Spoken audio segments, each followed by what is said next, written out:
Now, you mentioned, Kara, your team also utilizes that power combo of Frame.io, Camera to Cloud, and Premiere Pro.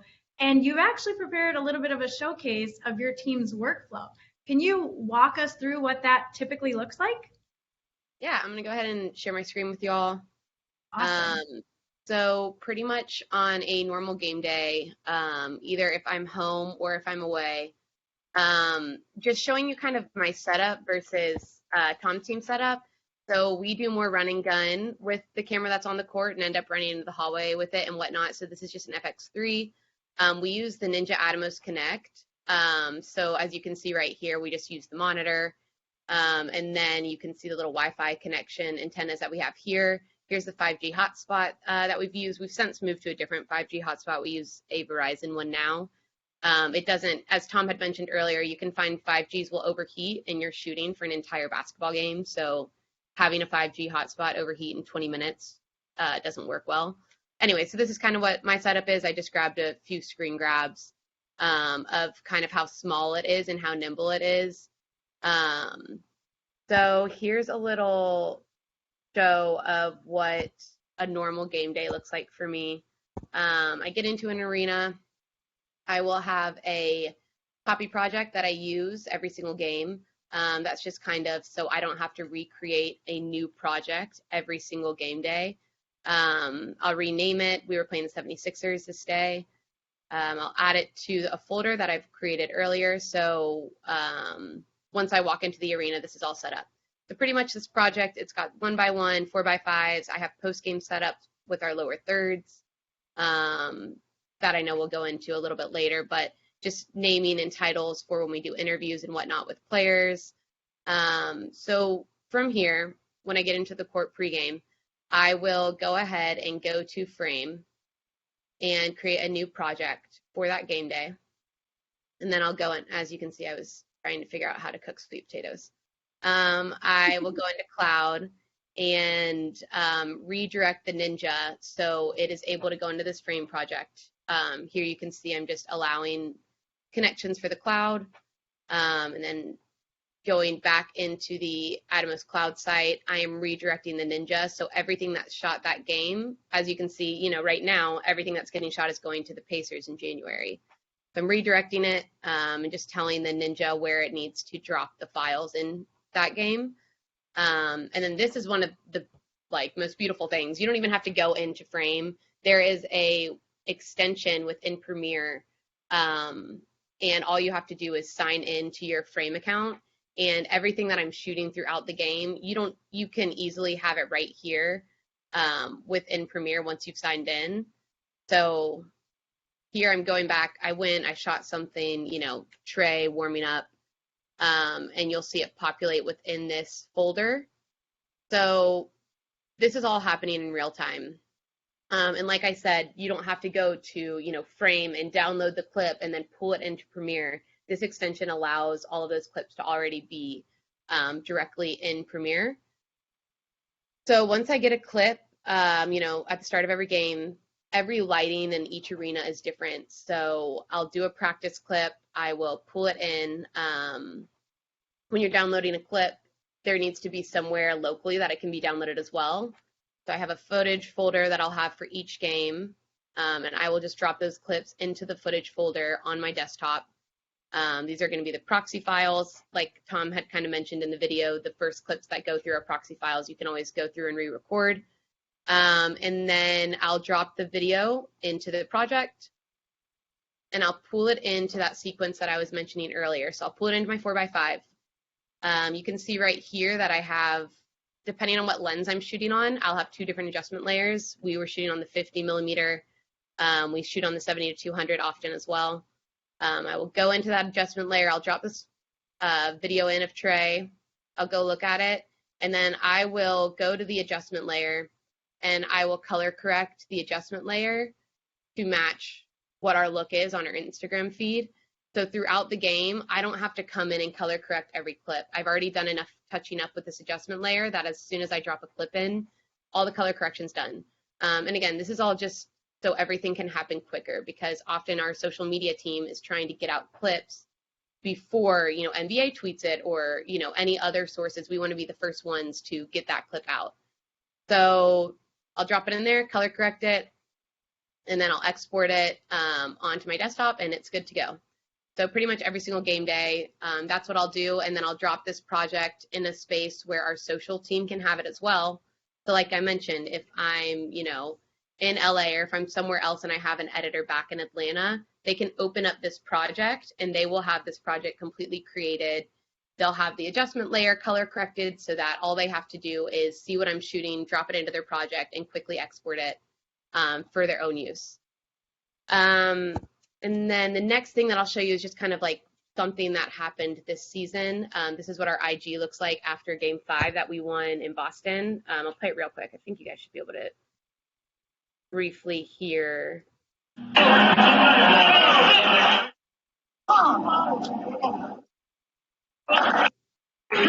So this is obviously the guys just kind of celebrating on the court. So this is using camera to cloud. I had an editor back at home. He's seen everything I'm shooting in real time, and he's able to quickly get this out as there's, you know, 7 other cameras that are trying to get the footage out as well. He's adding the captions. He's got that project pulled up, and then he's sending it to social so they're able to send it out. So this is one example of how we use it right after a game for celebration. And the next one I'll show you. So this is, this takes a little bit longer, but, you know, I'm in the locker room, I'm shooting. And again, my editor at home is able to see all of the locker room celebration. Obviously, it has to go through an approval process when you have coach on camera and all that good stuff, but still getting out much quicker. Talking kind of about travel with our jobs. You know, we're trying to edit these things while a press conference is going on, while we're trying to get on the plane and then getting on a bus and then trying to get home. So having an editor that can easily see everything I'm shooting is just extremely helpful in instances like this. And then one other cool thing that we were able to do the same game is that DJ wasn't able to play this game, and Trey actually FaceTimed him back at home. So this is kind of him FaceTiming him. So being able to have that camera to cloud where we could quickly get something to an editor was extremely helpful. You know, we're just able to capture all the content and kind of let our editors do what they do best back at home. So that is just kind of an example of what a game day looks like for me. That is amazing. Thank you for walking us through all of that. And, you know, just a reminder for those who are really interested in learning more about what Kara and Tom have talked about, don't forget we have an awesome camera to cloud demo with our Frame.io experts towards the end. And just a heads up, if you have a cell phone on hand, you'll want to keep that nearby because it's an interactive demo. Kara, that is amazing. I love hearing about all of the collaboration that you're doing, the ways that you're able to work more seamlessly. You know, I'm curious, you know, you're storytelling as you're filming. And I'm curious, what are some secret ingredients that you always have, whether you're editing or putting some of the things that you're capturing that you just kind of, or features that you love using in Premiere Pro? I think Premiere, kind of like you're mentioning, the collaboration that you can have in Premiere is amazing. The collaboration within After Effects, where, you know, you're wanting to add a cool transition, you can easily pull it into After Effects, do something in After Effects, and go back into Premiere Pro and continue through that project. You can share projects with Premiere Pro. So if, you know, you're working on a long form piece and you need to be working with another editor, you can do so. The effects that are already in there for you to use are easy. And then something that our team has really enjoyed using in the last 2 years is the libraries.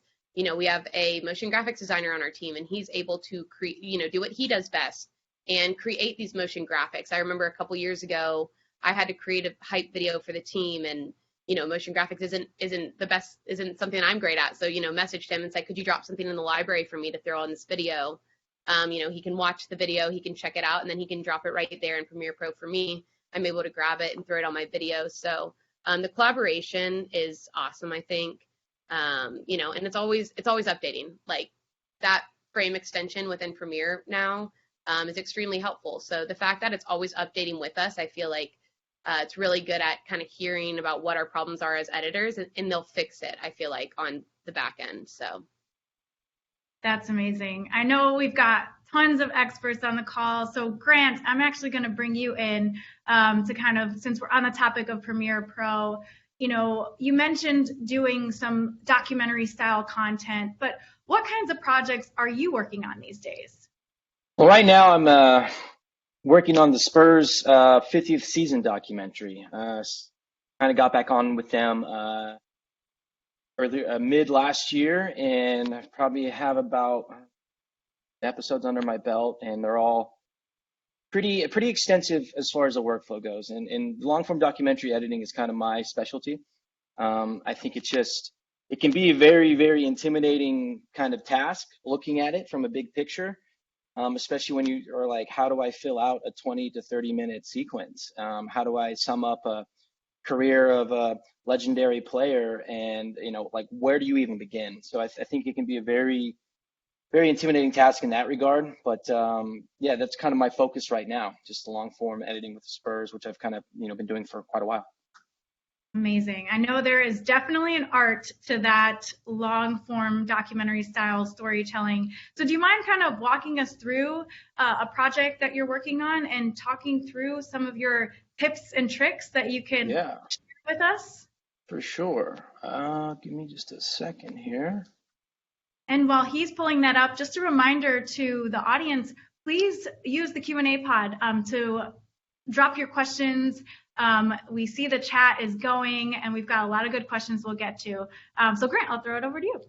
Yeah, and so I've got a few projects that I'm probably going to bounce between Spurs long form and then kind of a more social heavy social graphics heavy project that I'm also working on in a separate capacity. But like I said, I don't really know where to begin essentially with the long form, but it's it all starts with organization. I think that's the key for me when I look at long form editing.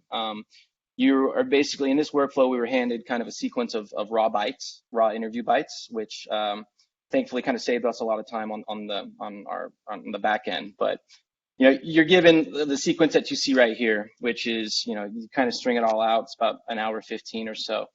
And the hard part is that at the end of the day, it's got to get down to maybe 30 minutes, maybe 20 minutes in a good V1 status. So I can get as specific as you want, Karina, with like where I start, where I begin. But I can at least start this is my raw sequence right here. You'll see that here's all my interviews, here's all my bites. I have this process where I like to keep all of my stuff in my raw interviews, my raw footage strung out in one sequence. I like to keep it there, and I'm big about duplicating my sequences, so I always have something to refer back to. So with my raw sequence, as you can see in my project window over here, I keep my string out. That's my sequence that I fall back on. Then I start to do my trim down sequence, which is kind of where it's a little bit of a mess, but you can see I would start pulling and consolidating everything, which is just kind of helpful in the sense of trying to stay organized, because with the amount of footage that you get in a long form documentary, organization is key. You can see that as I start to unload all these folders and all the stuff that you're looking, it can be very, as I said, very intimidating as far as just the amount of stuff to go through. So as I slowly and surely try to get through my process of editing, trying to pull selects and whatnot, I kind of have this thing where, like I said, I keep all my raw footage up here. I keep all my raw footage in my sequence. I like to go through and know if I have a bite that I really like, I'm going to go ahead and trim that and put it on a different video layer, because I'm very visual when I look at my sequence. I like to just see okay, here's the whole layout. All these clips up here, I'm all right, these are the ones that I know I'm going to use. I kind of have a little process where I like to disable my video clips, and I know that I use that, and I put it into my, my first rough pass, so to speak. But when you get to the rough pass, it's just starting to put all that in a in a cohesive narrative. And as you can see, all the layers of video, all the graphics, it's begins to get real hairy real quickly. And just so I'm not going on too much about my process, but this is kind of what the end sequence looks like. One thing that I realized pretty early on was my nesting sequence up here is I was getting a lot of footage that was either 4:3 or 16:9 dimensions. So I kind of figured out early on that I need to just have a uniform nest for my 4:3 footage, because a lot of it, and you can see I'm disabling it here, a lot of it was kind of different different sizing and whatnot, and a lot of it was also distorted kind of at the very, at the bottom and the tops of it. So in order to keep that kind of all just uniform throughout, I realized that like, okay, I'm just gonna like make a, can't really see it there, but I'm gonna make a uniform 4-3 kind of my own little mat that I can just kind of easily put over. And then obviously going through that, like I just keep it on a locked thing. So when I have to trim something out, I like doesn't shift, because that can get very, very tedious. Start to realize, oh shoot, I didn't have that locked, and now everything has to be relined and relinked. But yeah, that's I mean, and again, without kind of going too far into process, because I could just kind of get. Are there any specific questions that you have or anybody else has for this? I do. Continue.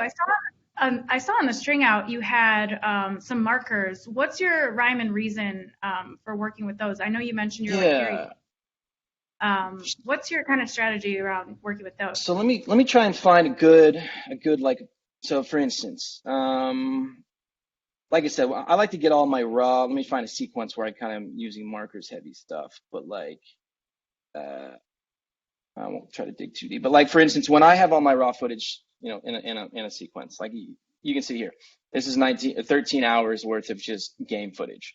So as I said, for me, my personal workflow, and this isn't for everybody, but my personal workflow is I like to see everything in my timeline.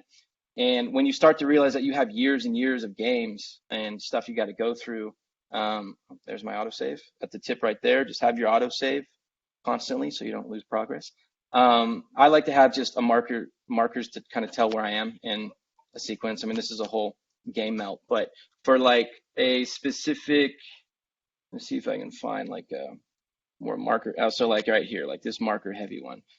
As you can see, probably about an hour's worth of footage or whatnot. But when you really get into it, these are just specific plays of specific players on the Spurs over the years that were specific for this championship run. And for me, I was just like, in order to distinguish, what plays are what, instead of grouping them all together, another thing you could do is label your footage to help distinguish it, which I think is a kind of a great way to go about it. But it's a little hard when you start to run out of colors. So I haven't really done that for this. But for me, being able to just kind of distinguish which player is which with your chapter label, and that's a pretty simple process as far as I'm sure you might know, but something as simple as, okay, Danny Ferry, give it like, let's just say we do a new one here. You go to your, let's just say Manu, we'll go to whatever, 5 minutes and put it up here. And there we go. There's your chapter marker, which is just, again, for me, organization is key. Oops, back. Organization is key. Being able to just trying to like distinguish what is what. When you're jumping between, as you can see, I have all of these sequences and all of these, I mean, from even just the finals, I have individual sequences from each game, and there's like hours and hours and hours worth of footage that you have to go through. So in this specific instance, for this specific project, I think the big thing was, trying to figure out how to kind of keep everything organized. And for me, it was labeling. For me, it was stringing everything out and keeping everything in a good place to where, if somebody came in and was like, okay, I need to find, the playoffs round 2 from the Lakers, it's all right there. So that's kind of just a general kind of organizational thing that I find works for specifically the long form documentary editing. And, apologies if this is like, apologies if this is all a little messy, but that's just kind of how I find works best. So. Hey, that's what editing is. It's messy. And, we've got a question. Exactly. We've got a question from Aaron about any favorite ways to keep track of all the different versions or options as the fine cut moves along. And, as you answer that question, we'd also love to see the other project that you mentioned. Yeah, for sure. But do you have a certain process when you're versioning out and things like that? Yeah, I'll go briefly into this. Let's talk about that, and then I'll go to the other project. But for me, like, this was pretty simple as far as kind of where I started. Like, it's really just my string out, and that's my initial sequence that I was given. I do my trim down. I go into my rough, which is just kind of like, that's kind of the messiest sequence in my opinion, where I'm just kind of like, I have obviously all this stuff, unused stuff at the end here that I didn't use. From there, once that starts to get fine tuned, and I will, when my rough sequence gets too messy, I'll duplicate that and go into my V1. My V1 is kind of my send off. Like I'm okay with this. Once I fill it out, it's good. And then as you can see, like after that, it just became part 1 and part 2. And really it's just like, as I said, I think duplicating sequences as often and as much as you want to helps, because it just helps to distinguish which version is which. If you like a sequence that you edited in this, a part that you edited in this sequence, and you're like, oh, I don't really want to touch that or whatever, duplicate it and keep it saved somewhere. That way you have it. So anyway, that's a little bit on the long form editing. And then this other project I'm been working on is more of a graphics heavy, social kind of heavy project. This is for a company called Together, and they kind of do this thing called the Get Together, where it's basically just kind of like a podcast essentially. And as you can see, this is a little bit crazier of a sequence, I think, at least for me, going from long form to short form. And what's different about this is, this is a lot of different versioning. This is, we start out with a 9:16 because that's what I know that the final sequence is going to go to, and then you have your 4:5. And we've got our captions, as you can see. And the fun thing about this is like it starts out with, starts out with a Zoom call. So like we have to go through and kind of start figuring out, pinpointing. Okay, so it's going to start here. I'm going to turn my subtitles off. Going to start here, and you got to kind of pinpoint, how you're going to go through and figure out like, how to frame stuff and crop stuff. And then in that, there's a lot of social kind of meme and GIF call outs and whatnot. But it's a little bit of a process to go from like this Zoom call to basically where it ends up. And one of my favorite features that I've discovered is the speech to text, or the speech to text feature, which is awesome. It's something that I also was great for the Spurs, because like when I'm going through an interview that's like, let's say, I don't know, 50 minutes long, and I don't necessarily want to read through the transcript, there's an awesome feature in the text panel here where you can essentially just do an in to out point on your sequence, and you can essentially just have it transcribe the entire thing. And I won't do it just so I don't mess with my sequence here. But what it does is like it auto transcribes everything, and it spits it all out here in this text column, which is fantastic. And from there, you can have it make captions, which are, you can edit. And it's kind of a game changer in the sense that, like, before, I've been editing for a long time in Premiere, so like there's a point when you had to do everything like manually. So to have this be able to do it like automatically is huge. And obviously you can have your own what do you call it? Your own preferences as far as your settings for how like the color and all that stuff, the spacing. So it's really crucial in this sense, because like when you're on a tight deadline, you don't have time to go through and type out everything that's said. Like, and it's not always completely accurate, but it's better than what, it's more time efficient, which is great. And as editors, that's all it's about. It's about being efficient and getting stuff out quickly. I don't know. I'm sorry. I'm probably going off a little much, or a little more than you want. Is there anything else you need me to? No, this is great. Someone in the chat, Chris, said, thanks for sharing these Premiere workflows. It's super helpful. So this is amazing.